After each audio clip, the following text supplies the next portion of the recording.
Thank you so much for having me and the opportunity to present our efforts on this project. My name is Shixiang Zhu, or simply goes by Woody. I'm happy to represent our team from Georgia Tech. And in this presentation, I will tell us a bit about the COVID-19 prediction and why it's been so difficult to address the problem. And then I will talk about a unique data set recently released by the CDC and how this can help us detect the whole COVID-19 hotspots in a timely manner.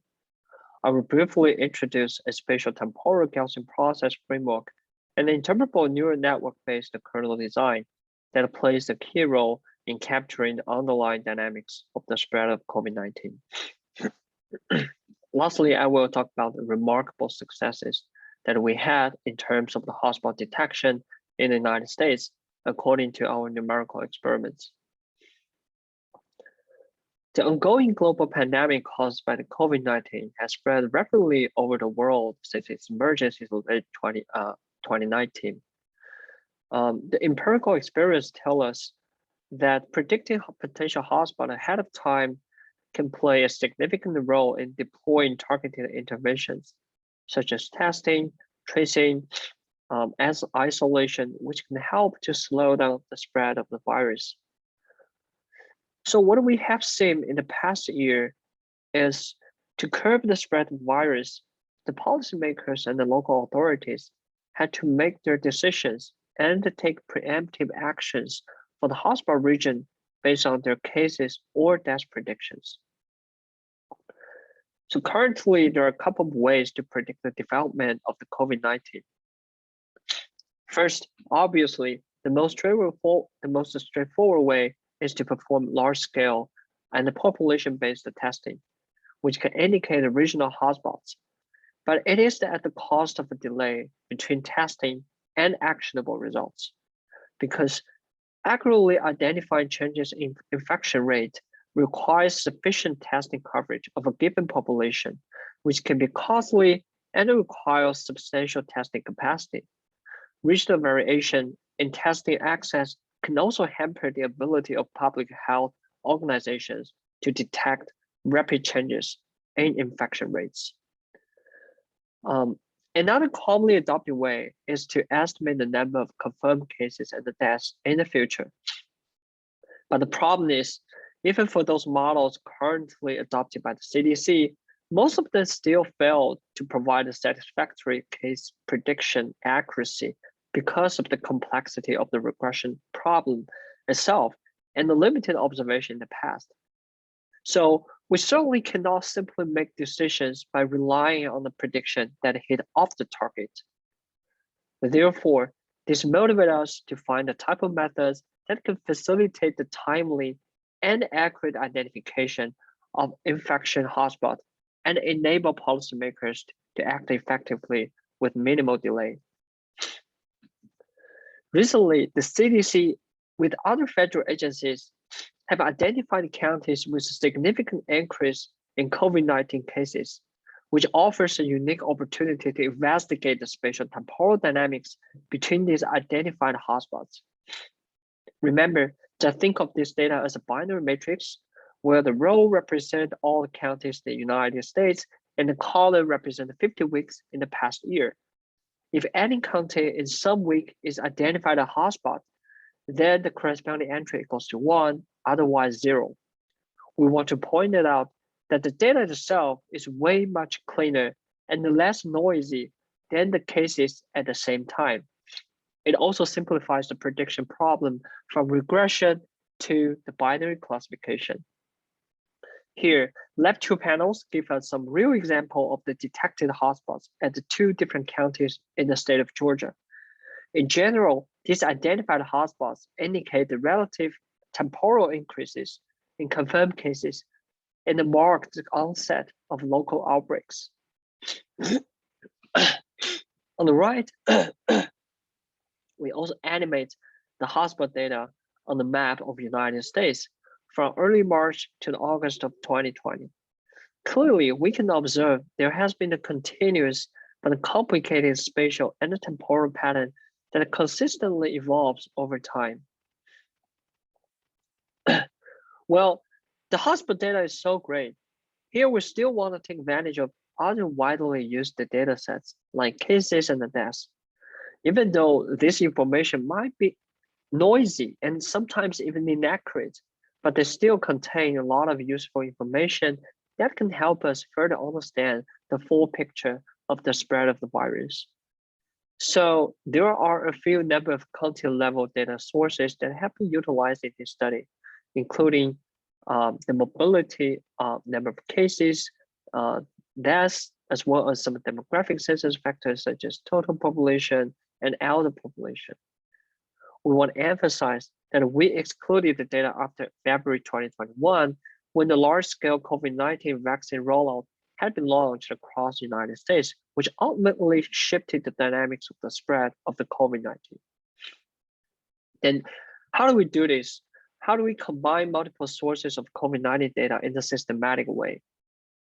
So in this study, we introduced a Bayesian framework consisting of two spatial-temporal models for confirmed cases and hotspots, respectively. Here, denote the YIT as the number of cases reported in week T and county I, and let the HIT represent whether there's a hotspot. In other words, HIT equals to 1 if there is a hotspot detected at a particular spatial temporal coordinate.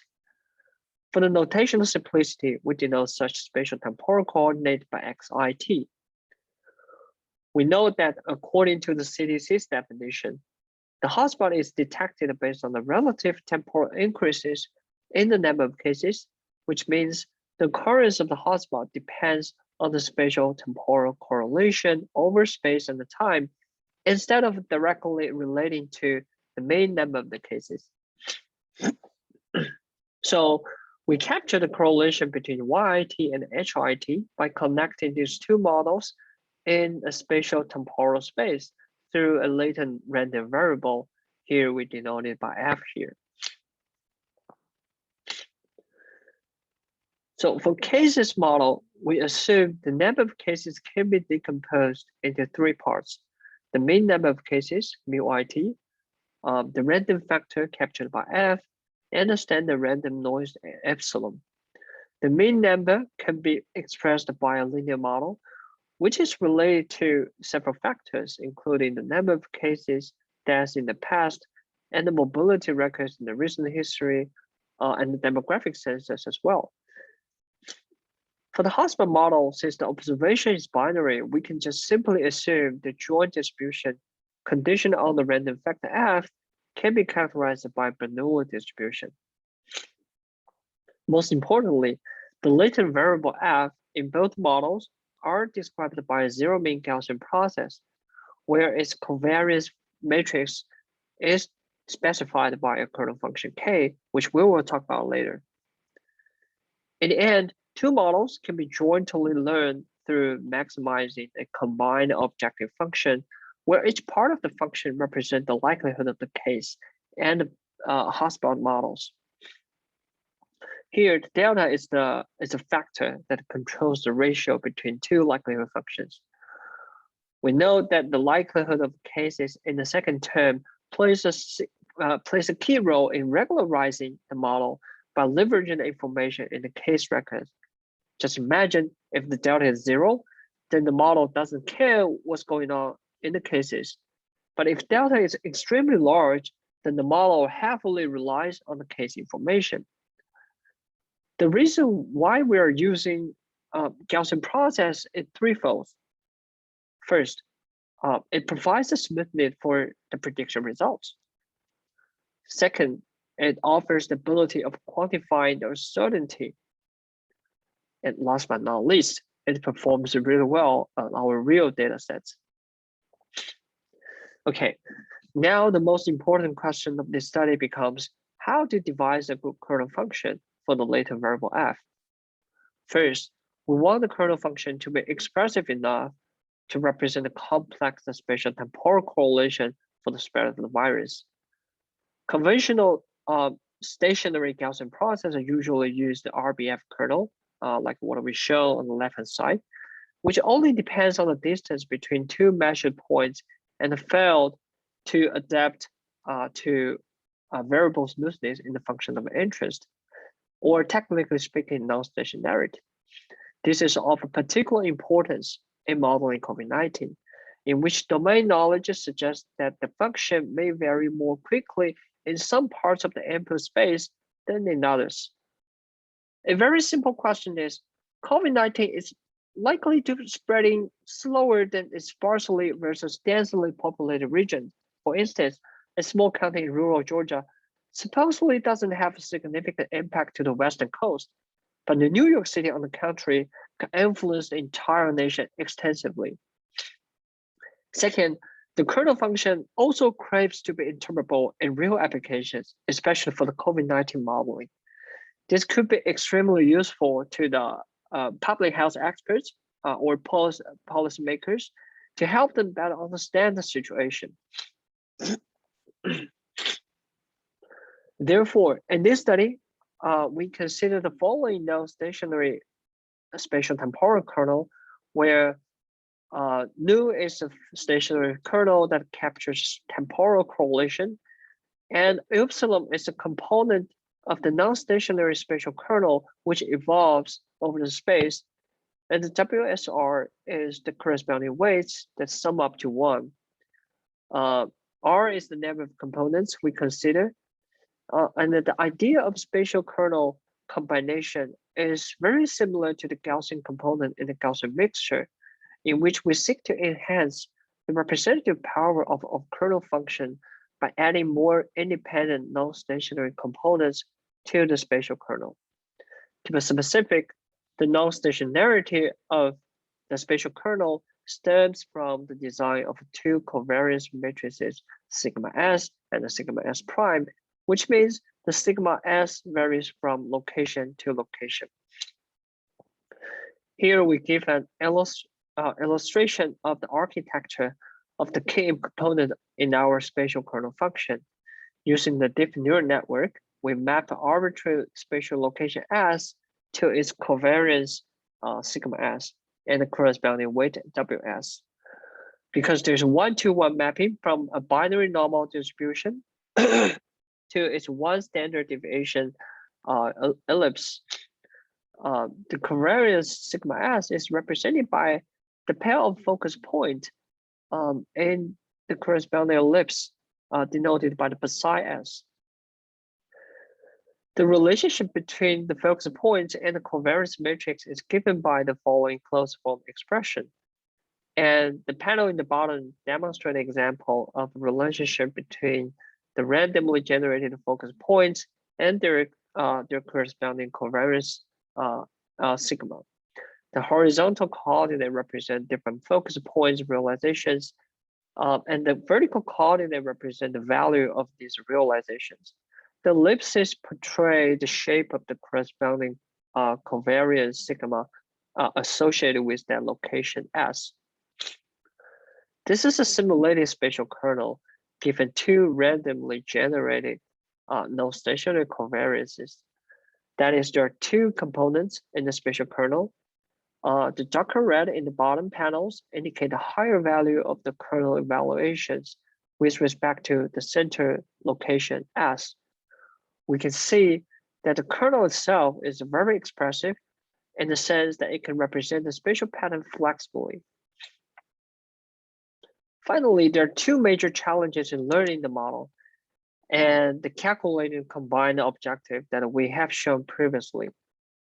First, the Gaussian process is notoriously intractable for large data sets, since the computations require the inversion of a matrix of size n by n, which scales as n to the power of 3 for the time complexity. In this study, the dataset includes more than 3,000 counties in the 50 weeks extending from March 2020 to January 2021. Second, the inference of the posterior distribution of the hotspot, PF, given y and h, requires the calculation of integral shown below, which is an intractable integration. So to tackle these two issues, we propose a variational learning strategy by introducing a set of n auxiliary variables defined by U And these auxiliary variables are used to summarize the information in the F. And we assuming the F and the U are jointly sampled from the same Gaussian prior, we can replace the original objective function by its elbow approximation and define the posterior and the closed form. Lastly, look at the experimental result on the real COVID-19 data set. Here on the left, the shady gray area indicates the number of the cases reported in that location, and the black stars indicate the time of identified hotspot defined by CDC. The red lines represent the 1 week ahead hotspot probability suggested by our model. And on the right-hand side, we also visualize the time-lapse animation for our prediction, where the black dots are still the real hotspots, and the darker red region is the predicted area where there's a higher chance to anticipate a hotspot for that particular week.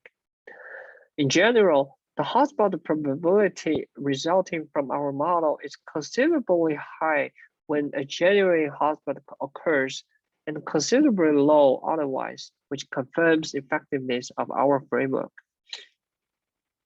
We also study the effect of the ratio between two likelihoods in the objective function. By adjusting the factor delta, we can see there's a clear trade-off between case prediction accuracy and hotspot prediction accuracy. We note the best performance that we can obtain when delta is equals to 1 to the power of -5. We also visualize the learned non-stationary covariance in the spatial kernel function, which portrays the spatial pattern of a virus propagation. Recall that for any arbitrary S, the spatial kernel component is a normal kernel centered at S with spatially varying covariance matrix sigma S, which can be uniquely represented by its focus point. Here we connect two focus points with a red line at each location and plot them on a map. Length and the rotation angle of the red line at each location represent the trends and direction of the influence for that location, respectively, jointly determining the shape of its covariance matrix.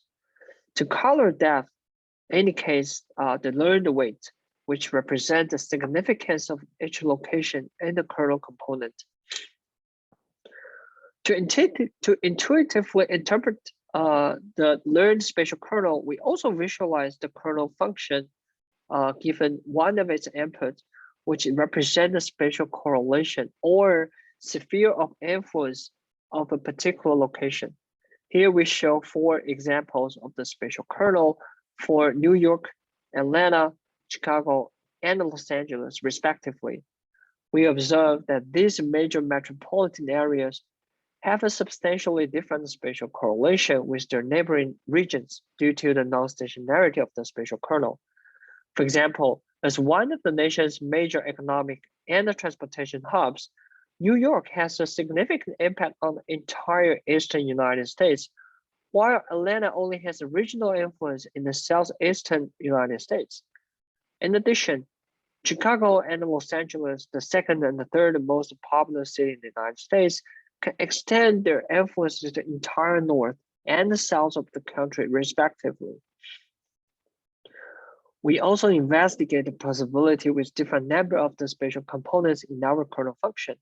We can see here by increasing the number of spatial kernel components could beef up the flexibility and the interpretability of the model. However, due to the need for additional parameters in the neural networks, the computational time dramatically increases when R larger than 3 with minimal performance improvement. Last but not least, as we mentioned previously, our proposed framework can also provide case prediction and uncertainty quantification. On the left, we present the predicted cases, case number over time, as well as its confidence interval for 2 counties. The black dashed line represents the real reported cases, And the solid blue line represent the prediction suggested by our case model. The 1 and the 2 sigma region are highlighted by the dark and the light blue shaded area. On the right, we also visualize the confidence interval on the map as a time-lapse animation. The color depth indicates the uncertainty level or the length of the confidence interval for that location. Just intuitively tells us which area we are confident in making prediction and how this confidence changes over space. And this can be extremely useful for those policymakers and the local authorities. And in the end, as a summary, this paper first discussed the COVID-19 hotspot data defined by CDC and proposed a Bayesian framework that combines hotspot detection and case prediction cohesively through a latent spatial-temporal random variable. The latent variable is modeled by a Gaussian process when a flexible non-stationary kernel function characterizes covariance structure. The framework has also shown immense promise in modeling and predicting the COVID-19 hotspots in the United States. On the right-hand side, the result confirms that our method greatly outperforms other baseline methods we consider in this study. Our numerical study has also shown that the proposed kernel enjoys great representative power while being highly interpretable. That's all of my presentation. Thank you for your attention.